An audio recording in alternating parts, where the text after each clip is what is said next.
3 signs that he's been hurt before. And we probably all have been hurt in different ways, so let's get into this. We've all met him, the guy who's been charming, sweet, and seems to have all the potential in the world. But when it comes to building a real connection, it's like hitting an emotional brick wall. You're left wondering, why is he holding back? Did I do something wrong? The truth is, it's not really you, it's his past and the things that he hasn't worked through. Yes, we all carry like some sort of a baggage, but for some men, that baggage turns into like a fortress. If he's been hurt before, those wounds can shape the way he approaches love, commitment, relationships, the way how he approaches conflict and arguments even. So today we want to dive deeper into like 3 signs that he's been hurting before in the past, not so you can fix him, because that's not really your job, but so you can better understand what's really going on beneath the surface. So the first one, he struggles to open up emotionally. That feeling when you're trying to have a deep, meaningful connection or conversation, and he either changes the subject quite fast, gives vague answers, or shuts down completely, that's a classic sign of someone who's been hurt before.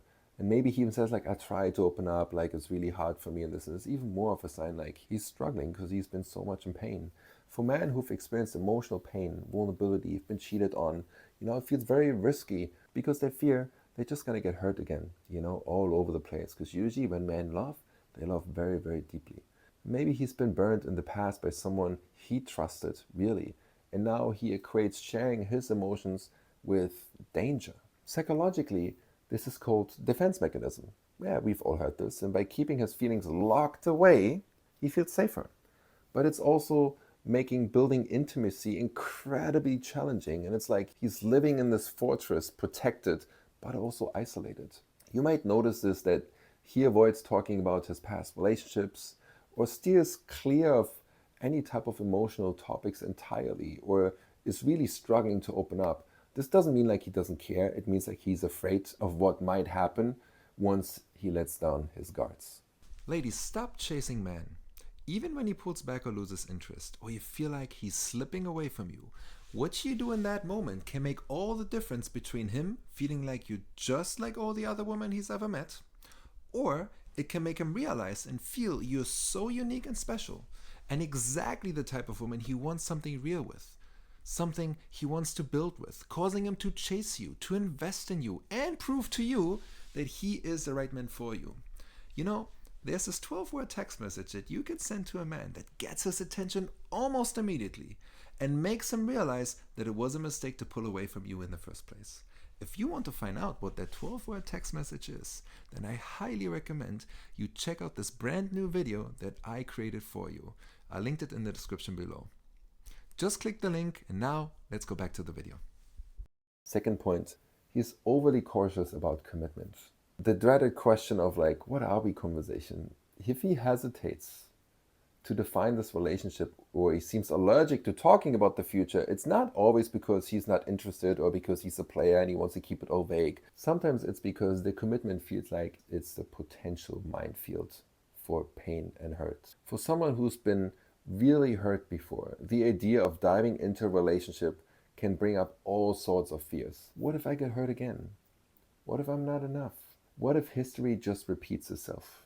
This isn't just about like not wanting to commit, it's about protecting himself from the possibility of pain. That commitment phobia is often rooted in unresolved trauma, where past heartbreaks just has left really big, deep scars that make him hesitant to trust again fully.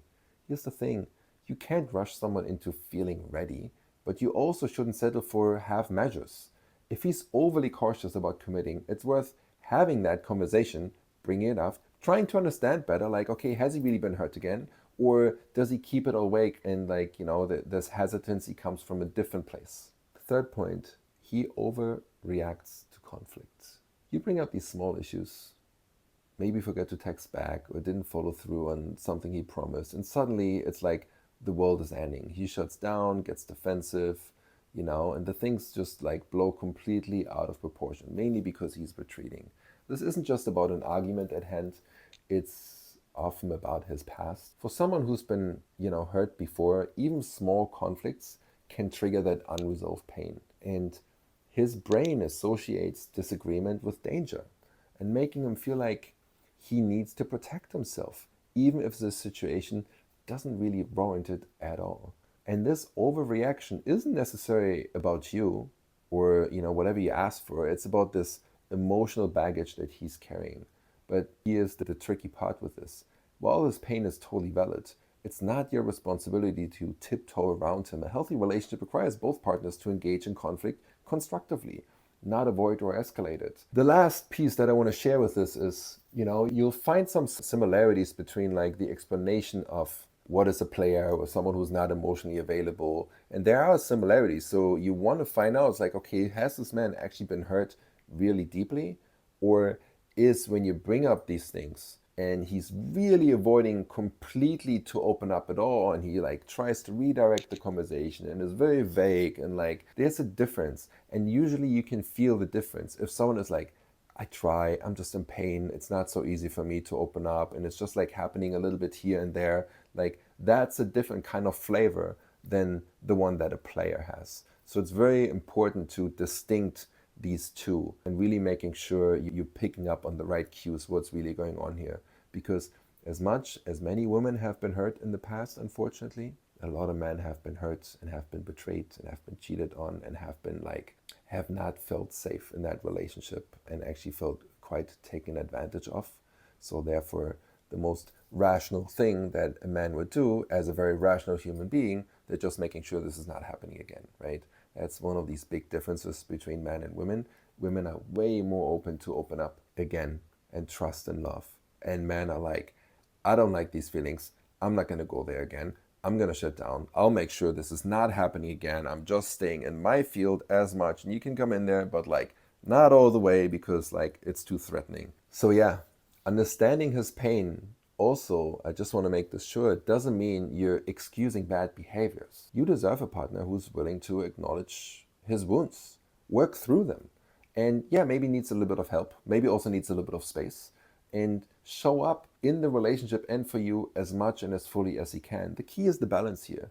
You can support someone through their healing journey, but only if they're actively participating in it. So don't lose yourself in the process of trying to fix someone who isn't ready to grow. So I think there's a big difference. If someone can talk about their pain and acknowledges the facts like, I have been hurt here and I understand I'm not quite over it, so therefore I'm like shut down. It's not easy for me to open up. That's very, very different than that player, emotionally unavailable kind of guy who's like playing these games. I hope you can see the difference. If not, drop it in the comments and maybe I create another video to create more clarity between the two of you. But here my question for you. Have you ever been in a relationship with someone where they were carrying a lot of emotional scars from their past? How did this turn out? How did you feel in this? What kind of worked? What didn't work? What actually caused more conflict and challenges and difficult in that dynamic rather than actually the supportive nature that you would like to give to your partner? Because sometimes we think we do the right thing and then it ends up actually being the complete opposite. So yeah, with all that said, as always, drop it in the comments, like the video if you liked it, and subscribe to our channel.